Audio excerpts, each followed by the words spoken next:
Hello, this is Andrew Davey at Nevada Forward, and we're here with Elizabeth Becker, former Nevada chapter leader at Moms Demand Action. Thanks for joining us. Thanks. Glad to be here. So to start with, how did you get involved with moms and overall in advocating for gun violence prevention?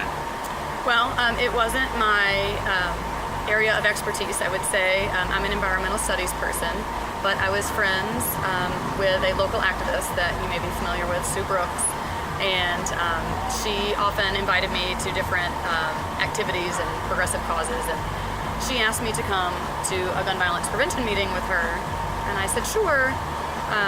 And when I got there, I learned about moms, and I knew that Moms Demand Action existed, but I had not really been involved, and I learned a lot at that meeting and met some survivors and decided that it was a cause worthy of my attention, and I progressively got more and more involved, and eventually became the social media person for the state and then the chapter leader when Sue got sick in 2016. Yeah, and how was that like taking over from Sue Brooks, who I think a lot of progressively minded folks in the state, and particularly these past few years, folks who've been involved in gun violence prevention, she's very much a giant in the movement. Yes. I had been in awe of Sue since I met her. I did a lot of work with her in 2008 and 2010 campaigns, and this, I would say, is her most bipartisan cause, and I just really thought that it was a winning cause, and I never expected to take over from her because she is wonderful at everything that she does, and she was an exceptional chapter leader. And when she got sick, I couldn't say, no, I can't help you, and I wanted, to help her. And at first she worked a lot with me, and she passed away 4 or 5 days after the election in November, which was very hard for all of us because a lot of the people involved knew her on a personal level. But we were able to tell her on election night or the day after actually, that question 1 passed, because we didn't know until very early in the morning the next day that it had passed, and it was wonderful to be able to let her know that.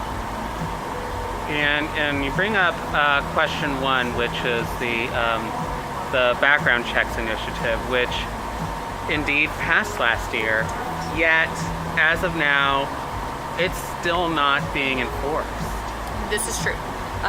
December the 28th, Attorney General Laxalt came out with an opinion that said that he thought, as the Attorney General, that it was unenforceable. And the governor then said that he would not have to do it. We are a point of contact state, which means all of our background checks at gun stores go through a state repository, and the background check law says that private sale background checks need to go through the federal system, and the governor did not try to get us to become a dual enforcement state, which means some background checks go through the state system, some go through the federal system, and that is in fact enforceable. Other states have done so. There are 18 other states that have background checks, and I believe 7 or 8 of them are dual enforcement states. So some background checks go through the state, some go through the federal system. It does involve working with the FBI. It involves working out the details, but the governor has not thus far tried to do that. After the shooting on October the 1st, he did ask the Attorney General for another opinion. He got another opinion where the Attorney General admitted the law is enforceable. It would just require working with the FBI. So we're hoping that will happen. Indeed. The Attorney General has come out with a new opinion, but still, it's not being enforced, and I believe that's why there's now this lawsuit. Yes. So Nevadans for background checks sued the governor. We have 3 plaintiffs. They are 3 people who were involved in getting question 1 passed, gun owners, veterans, and if they wanted to sell their private weapons right now, they could not get a background check done because of the opinion that the Attorney General has put out. We think that is wrong. We think that private citizens should be able to get a background check on a gun sale if they would like to sell their weapon. We're hoping that this lawsuit will urge the governor to do his job and enforce this law. as that is his job, as you know, as the governor. And we do believe it's enforceable, and we believe that the lawsuit, we will come out on top on that, and we will get background checks enforced and close the loophole. You just brought up another interesting facet here, something that perhaps a lot of folks out there might not realize, which is that after Attorney General Laxalt issued that December 28th opinion, since then, even private sellers who do want to conduct background checks now cannot. They cannot.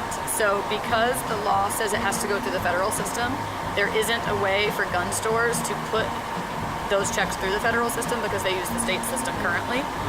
They use the state repository. So if a private seller comes in and says, hey, Mr. person that's working at Cabela's, can you run this background check for me? He has to say no.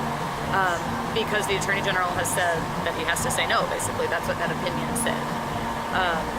Which is not what we were expecting. We did not want that to happen, obviously. We wanted dual enforcement. So we wanted private sales to go through the federal system, sales at gun stores and licensed dealers to go through the state system. And have we seen a system like this work in other states? Yes. So we have not specifically seen private sales go through the FBI and licensed dealers go through the state. But we do have states like Michigan that are dual enforcement. So some states have long gun sales, like rifle sales, going through the state and handgun sales going through the FBI. And they have had to work that system out because many of those states started out as point of contact, meaning they only ran checks through the state system. And then after subsequent laws were passed, they then needed to separate it into two systems. And that took some work. It probably took some extra laws being passed in the legislature, but they were able to do that. Now, from what I understand,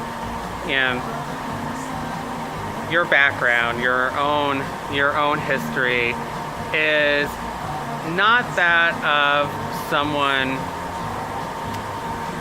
I guess a lot of folks on the other side would consider the stereotypical gun-grabbing liberal. So how did you come here to Nevada and then end up here? So I'm originally from South Carolina.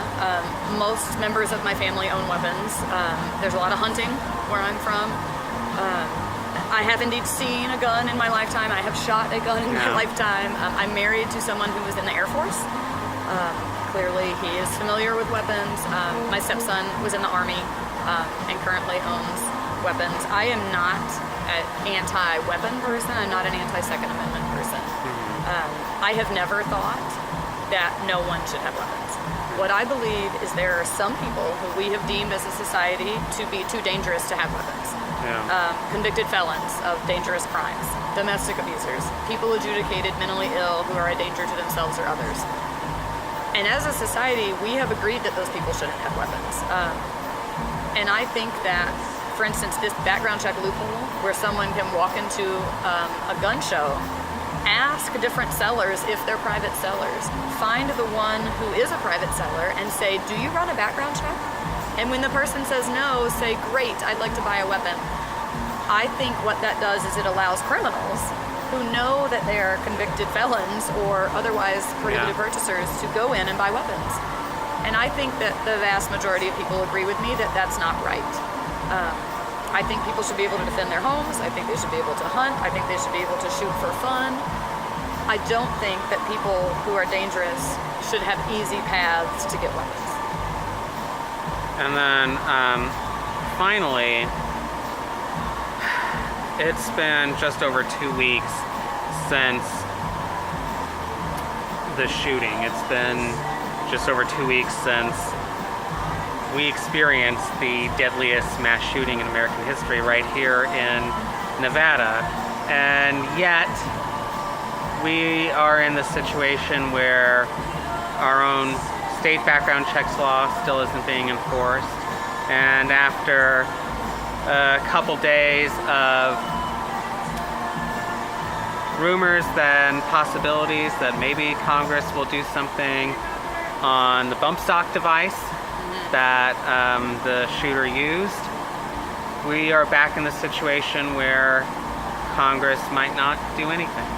What do you say to folks out there who look at this and say, why even get involved anymore? Why even fight this losing war? The gun industry has already won. I would say that what's right is right. And our elected officials are there to represent us. They are not there to represent the gun lobby or NRA leadership. They're there to represent their constituents. And the vast majority of people have come to the conclusion that there are reasonable things that we can do as a society. And our organization has focused on states and municipalities and getting laws passed at the state level, because we don't have to just throw our hands up and give up if the federal government won't do something. There are other avenues to get things done, which is why we put the background check law on the ballot. And I really believe that there will be a tipping point, because you can't ignore facts. And background checks on every gun sale keep people safer. In states that have a background check on every gun sale, there are 47% less police officers shot by civilians. There is a reduction by half in domestic violent homicides. And we're third in the country for domestic violent homicides. And I think that we owe it to people who have been affected by gun violence in all these different scenarios to do something about it. And I refuse to give up. I'm not going to give up and say, the gun lobby has won. That's not something I'm ever going to be willing to do.